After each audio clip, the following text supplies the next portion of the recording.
Vamos a dar paso ahora a Oliver Stein. Muy bien. Un placer estar aquí. Gracias, José, y a todos los que habéis organizado esta jornada. Como bien habéis dicho, es una lástima no poder vernos en persona, pero bueno, ya somos profesionales con este formato, ¿no? de webinars y así. Entonces, nada, muchas gracias a todos los que estáis aquí asistiendo.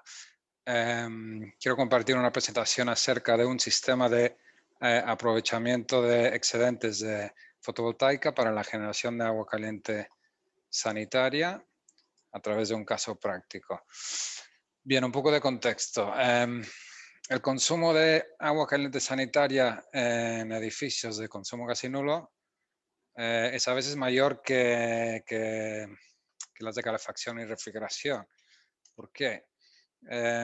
Bueno, se debe en parte a las pérdidas inherentes en cualquier sistema de agua caliente sanitaria, principalmente por los circuitos de recirculación por donde recorre agua caliente 24 horas al día, que implica entonces muchas pérdidas energéticas, en menor medida por las tuberías individuales que van a los puntos de consumo y luego en menor medida a los depósitos y el almacenamiento de esta agua. También en el contexto de un edificio con pocas pérdidas en invierno, pues la demanda de calefacción se reduce mucho, ¿no? A través de una envolvente eficiente. Y en menor medida, pero también importante, pues el fenómeno inverso pasa en verano, que por tener pocas ganancias y una envolvente bien protegida en las condiciones de verano, pues hay una demanda mínima de refrigeración, ¿no? Por lo tanto, el consumo de ACS acaba siendo algo importante a la que tenemos que atacar, ¿no? Lógicamente esto depende mucho del tipo de edificio y clima, pero es algo que sí es un poco una de las áreas que tenemos a la que tenemos que prestar atención. Bien, voy a presentar un caso práctico de una vivienda unifamiliar que se certificó bajo el estándar Passive House, una vivienda pequeña en Girona de unos 180 metros cuadrados que entró en operación en el año 2018. Se implementó el sistema que os voy a presentar y se monitorizó también durante un año, así que tenemos datos de funcionamiento real. Las instalaciones térmicas de la vivienda son las siguientes. Hay una bomba de calor aire-agua de 6 kilovatios de potencia nominal para calefacción, refrigeración y producción de agua caliente, ¿no? Hay una producción instantánea del agua caliente con un depósito de 500 litros. No es propiamente agua caliente, sino es energía térmica almacenada ahí. Y la calefacción y refrigeración se realiza mediante una batería de posttratamiento en el sistema de ventilación mecánica con un circuito de recirculación, ¿vale? Esas son las instalaciones térmicas. Antes miramos un poco lo que son las demandas y consumos calculados con la herramienta PHPP, que según los cálculos indica lo siguiente, que el consumo, la demanda y el consumo de energía final es el segundo más importante de la vivienda. Aquí vemos esta proporción, ¿no? Más grande que la de calefacción. Miramos un poco las pérdidas por categoría y vemos que conforme los cálculos, solo un 33% se debe propiamente a la producción de agua caliente y lo demás son pérdidas, ¿no? La gran parte por recirculación, como dije. Pero bueno, 67% de lo que es el consumo de agua caliente sanitaria se debe a estas pérdidas. Bien, entonces el sistema que se implementó aquí era un generador fotovoltaico de 3,2 kilovatios pico con 12 módulos, un inversor de 3 kilovatios, una resistencia eléctrica en el depósito de 3 kilovatios, un sistema de control y la potencia de la resistencia eléctrica en el depósito se moduló mediante un regulador de tensión. El objetivo era aprovechar de los excedentes de la fotovoltaica para calentar agua caliente sanitaria con una resistencia eléctrica en el depósito para convertir esto en una batería térmica, ¿no?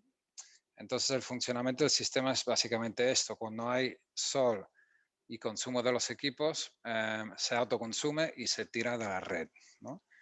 En los momentos en la que hay sol y hay menos consumo de los equipos, se desvía estos excedentes de la fotovoltaica a la resistencia en el depósito para su uso posterior, ¿no? Bien, estos son los datos de monitorización de un año en el 2019. Aquí vemos el consumo eléctrico total de la vivienda. Se generó 35% de este consumo desde la fotovoltaica, de lo cual se desvió 1.331 kWh a la resistencia eléctrica en el depósito de agua caliente. Aquí vemos los datos diarios para un día en junio. Vemos la generación fotovoltaica en la línea azul. ¿Vale? Tenemos el consumo de la vivienda ahí en la línea punteada verde. Y aquí vemos la desviación de esta energía fotovoltaica eléctrica a esta resistencia. Entonces se aprecia que cuando el consumo de la casa aumenta, pues lógicamente no hay una desviación, o al menos hay una desviación menor de esta energía a la resistencia en el depósito, ¿no?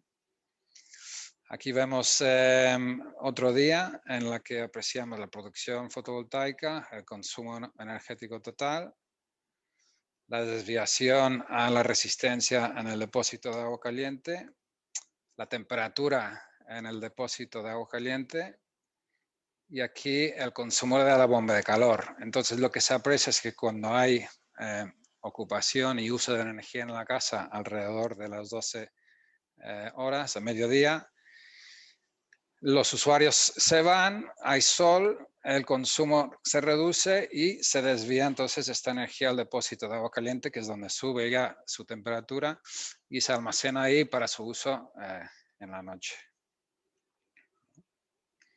Y esto es lo que se aprecia aquí.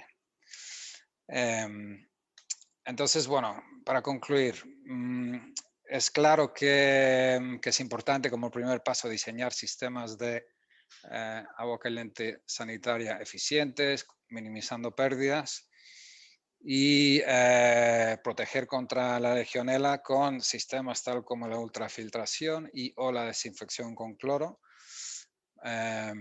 que puede evitar la necesidad de impulsar agua caliente sanitaria a 60 grados, que es lo que lógicamente implica un gran consumo de energía.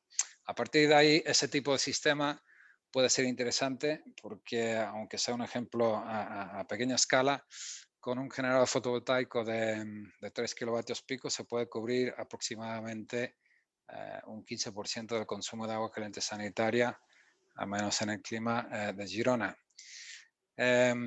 Por último, es interesante si hay una sola bomba de calor para agua caliente sanitaria y refrigeración, porque un sistema así libera la bomba de calor para que no tenga que producir agua caliente sanitaria cuando hay demanda de refrigeración. Y por último, bueno, los sistemas todos eléctricos tienen sus ventajas en el sentido de que tienen menos mantenimiento y también por ser todo eléctrico facilita la monitorización y el control. Así que muchas gracias y a ti, José. Muchas gracias, Oliver.